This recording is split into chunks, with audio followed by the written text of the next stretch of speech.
ಅಧ್ಯಕ್ಷೆ, 23/7/2024 ಸರ್ವೋಚ್ಚ ನ್ಯಾಯಾಲಯದ ದ್ವಿಸದಸ್ಯೀಯ ಪೀಠದ ನ್ಯಾಯಾಧೀಶರುಗಳು ಕೇಂದ್ರ ಸರ್ಕಾರಕ್ಕೆ ಜಿಎಂ ಸೀಡ್ಸ್ ಬಗ್ಗೆ 4 ತಿಂಗಳಲ್ಲಿ ಫಲಾನುಭವಿಗಳ ಸಮಾಲೋಚನೆ ನಡೆಸಿ ಒಂದು ತೀರ್ಮಾನಕ್ಕೆ ಬರಬೇಕು ಅನ್ನುವಂಥ ವಿಷಯವನ್ನ ಹೇಳಿದ್ದಾರೆ, ಆದೇಶ ಮಾಡಿದ್ದಾರೆ.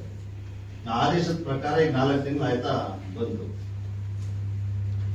2002ರಿಂದ 2009ವರೆಗೂ ನಿರಂತರವಾಗಿ ಬಿಟಿ ಹತ್ತಿ ತಂದ್ರು ಹಿಂಬಾಗಿಲಿನಿಂದ, ಇದೇ ರೀತಿ ಹಿಂಬಾಗಿಲಿನಿಂದ ತಗೊಂಬಂದು ಬಿಟಿ ಹತ್ತಿ ತಂದಂತ ಸಂದರ್ಭದಲ್ಲಿ ಎಲ್ಲ ಹತ್ತಿಗಳು ಫೇಲ್ ಆದವು.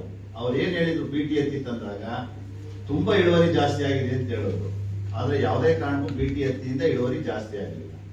ಅದೇ ರೀತಿ ರೋಗಕ್ಕೆ ಒಳಗಾಗುವುದಿಲ್ಲ ಅಂತ ಹೇಳಿದ್ರು, ಅದು ಕೂಡ ಹೆಚ್ಚಿನ ರೋಗಕ್ಕೆ ಒಳಗಾಯಿತು. ಅದೇ ರೀತಿ ಪರಿಸರಕ್ಕೆ ಹಾನಿ ಇಲ್ಲ ಅಂತ ಹೇಳಿದ್ರು, ಅದನ್ನ ತಿಂದಂತ ಆಡು, ಕುರು, ಮೇಕೆ, ಹಸುಗಳು ಸಾವನ್ನಪ್ಪು. ಆ ತರದೊಂದು ವಿಷಕಾರಿಕ ಒಂದು ವ್ಯವಸ್ಥೆ ಬಿಟಿ ಹತ್ತಿನಲ್ಲಿ ನಾವೆಲ್ಲ ಗಮನಿಸಿದ್ವು. ನಂತರ ಬಿಟಿ ಬದನೆಯನ್ನ ತರಲಿಕ್ಕೊಳ್ರು 2010ರಲ್ಲಿ. ಆ 10-11ರಲ್ಲಿ ನಾವು ತುಂಬಾ ಹೋರಾಟ ಮಾಡಿದ್ವಿ ನಮ್ಮ ಕಿಸಾನ್ ಸಂಘ ವತಿಯಿಂದ. ಜ್ಞಾನ ಜ್ಯೋತಿ ಸಭಾಂಗಣದಲ್ಲಿ ಅವತ್ತಿನ ಪರಿಸರ ಖಾತೆ ಸಚಿವರಾದ ಕೇಂದ್ರ ಜೈರಾಮ್ ರಮೇಶ್ರು ಆ ಒಂದು ಸಾರ್ವಜನಿಕ ಸಭೆನ ಕರೆದಿದ್ರು. ಅದ್ರಲ್ಲಿ ನಾನು ಕೂಡ ಹೇಳಿದೆ, ಪುಕ್ಷಟ್ಟೆ ಕೊಟ್ರು, ಬಿಟಿ ಕೊಟ್ರು ಬೇಡ ನಿಮ್ ಬಿಟಿ ಬದನೆ. ಈಗ ಆಲ್ರೆಡಿ ಬಿಟಿ ಹತ್ತಿನಲ್ಲೇ ಸಾಕಷ್ಟು ನಾವು ಗಮನಿಸ್ತಾ ಇದೀವಿ. ಬಿಟಿ ಬದನೆ ನೇರವಾಗಿ ನಾವು ತಿನ್ನುವಂತ ಒಂದು ವಸ್ತು, ಅದು ಯಾವುದೇ ಕಾರಣಕ್ಕೂ ಬೇಡ ಆ ತರದ ವಿಷಯಗಳು ಅನ್ನುವಂಥದ್ದನ್ನ ನಾವು ಚರ್ಚೆ ಮಾಡಿ ವಿಷಯಗಳನ್ನ ಹೇಳಲಾಗಿ ದೊಡ್ಡ ಹೋರಾಟ ನಡೀತು ದೇಶವ್ಯಾಪಿ. ಆಗ ಅದು ಹಿಮ್ಮೆಟ್ಟಿಸಿದ್ವು ಅದನ್ನ. ಅದೇ ರೀತಿ ಈಗ ಜಿಎಂ ಸೀಡ್ ಅಂತಂದ್ರೆ ಜೆನೆಟಿಕಲಿ ಮಾಡಿಫೈಡ್ ಸೀಡ್ಸ್ ಅಂತ, ಅಂದ್ರೆ ಜೈವಿಕ ತಂತ್ರಜ್ಞಾನದಿಂದ ಬೀಜಗಳನ್ನ ಮಾಡುವಂತದ್ದು. ಅಂದ್ರೆ ಒಂದು ಪ್ರಾಣಿಯ ಜೀನನ್ನ ತೆಗೆದು ಸಸ್ಯಕ್ಕೆ ಸೇರಿಸಿ ಅದರಲ್ಲಿ ಬೆಳೆ ಮಾಡ್ತಕ್ಕಂಥದ್ದು. ಅಂದ್ರೆ ಆ ಒಂಥರ ಪದಾರ್ಥನ, ಆ ತರ ಬೀಜನ ಇದು ಸಸ್ಯಾಹಾರಿಯೋ ಮಾಂಸಾಹಾರಿಯೋ ಒತ್ತಡಿಕೆ ಆಗ್ತಿರ್ತಕ್ಕಂಥ ಪರಿಸ್ಥಿತಿ ನಿರ್ಮಾಣ ಆಗಿದೆ. ಈಗ ಯಾವುದೋ ಸಸ್ಯಗಳಿಂದ ಸಸ್ಯಕ್ಕೆ ಪರಾಗಸ್ಪರ್ಶ ಆಗಿ ಒಂದು ತಳಿ ನಿರ್ಮಾಣ ಆಗುವಂತದ್ದು ನೈಸರ್ಗಿಕವಾದಂತದ್ದು ಇದು. ಆದ್ರೆ ಇಲ್ಲಿ ಪ್ರಾಣಿಗಳ ಜೀನ್ಸ್ ಅನ್ನ ತೆಗೆದು ಸಸ್ಯಗಳೊಳಗಡೆ ಬೀಜಕ್ಕೆ ಹಾಕಿ ಅದನ್ನ ಉತ್ಪತ್ತಿ ಮಾಡ್ತಕ್ಕಂಥದ್ದು ಯಾವ ನ್ಯಾಯ? ಇದರ ಅರ್ಥ ಕಪ್ಪೆ ತೆಗೆದು ಇನ್ನೊಂದು ಯಾವುದೋ ತರಕಾರಿಗೆ ಹಾಕ್ತಕ್ಕಂಥದ್ದು, ಅದೇ ರೀತಿ ಇನ್ಯಾವುದೋ ಒಂದು ಪ್ರಾಣಿನ ತೆಗೆದು ಇನ್ಯಾವುದೋ ತರಕಾರಿಗೆ ಹಾಕ್ತಕ್ಕಂಥದ್ದು.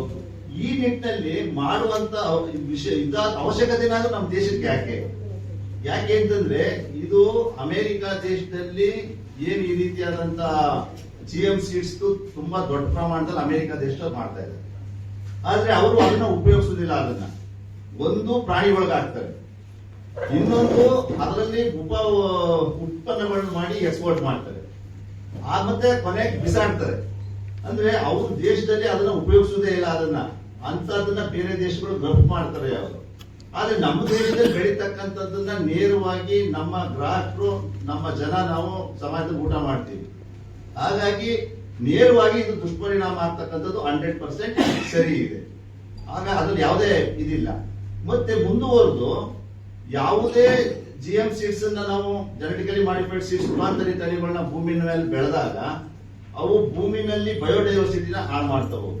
ಕಾರಣ ಏನಪ್ಪಾ ಅಂತಂದ್ರೆ, ಆ ತರದ ಒಂದು ಜೀನು ಮತ್ತೆ ಇನ್ನೊಂದು ಯಾವ್ದೋ ನಮ್ಮ ನಾಟಿ ತಳಿಗಳಿಗೆ ಪರಾಗಸ್ಪರ್ಶದ ಮುಖಾಂತರ ಬದಲಾಗ್ತದೆ ಅದು. ಆಗ ಆ ತಳಿನೂ ಹಾಳಾಗ್ತದೆ. ಅಂದ್ರೆ ಕುಲಾಂತರಿ ತಳಿ ಬಂದು ಇವತ್ತು ನಮ್ಮ ನಾಟಿ ಬೀಜಗಳ ವೈವಿಧ್ಯಮಯನೂ ಹಾಳು ಮಾಡ್ತದೆ ಇದು. ಹಾಗಾಗಿ ಇದು ತುಂಬಾ ಒಂದು ಆರೋಗ್ಯಕ್ಕೆ ಹಾನಿಕಾರಕ. ಎರಡನೇದು ಜೀವಿಗಳು ಯಾವುದೇ ಕೀಟಗಳಿಗೂ ಹಾನಿಕಾರಕ. ಯಾಕಂದ್ರೆ ಇದರಲ್ಲಿ ವಿಷಯುಕ್ತ ಜೀನ್ಗಳನ್ನ ಸೇರಿಸೋದ್ರಿಂದ ಎಷ್ಟೋ ನಮ್ಮ ಬಯೋಡೈವರ್ಸಿಟಿ ಇರುತ್ತಲ್ಲ, ಆ ಜೀವ ಸಂಕುಲ ಹಾಳಾಗ್ತದೆ. ಮತ್ತೆ ಅದನ್ನ ತಿಂದಂತ ಮನುಷ್ಯರು ಕೂಡ ದುಷ್ಪರಿಣಾಮ ಆಗ್ತದೆ. ಅದನ್ನ ಇವತ್ತು ನಾವು ಅಮೆರಿಕದಿಂದ ನೋಡಿ ಕಲಿಬೇಕು. ಅಮೆರಿಕ ಆ ದೇಶದಲ್ಲಿ ಈ ಉತ್ಪನ್ನಗಳನ್ನ ನೇರವಾಗಿ ಯಾರು ತಿನ್ನೋದಿಲ್ಲ. ನಾನು ಹೇಳಿದಾಗೆ ಒಂದು ಪ್ರಾಣಿಗೆ ಹಾಕ್ತಾರೆ, ಇಲ್ಲ ಅದನ್ನ ಉಪೋತ್ಪನ್ನ ಮಾಡಿ ವಿದೇಶಕ್ಕೆ ರಫ್ತು ಮಾಡ್ತಾರೆ.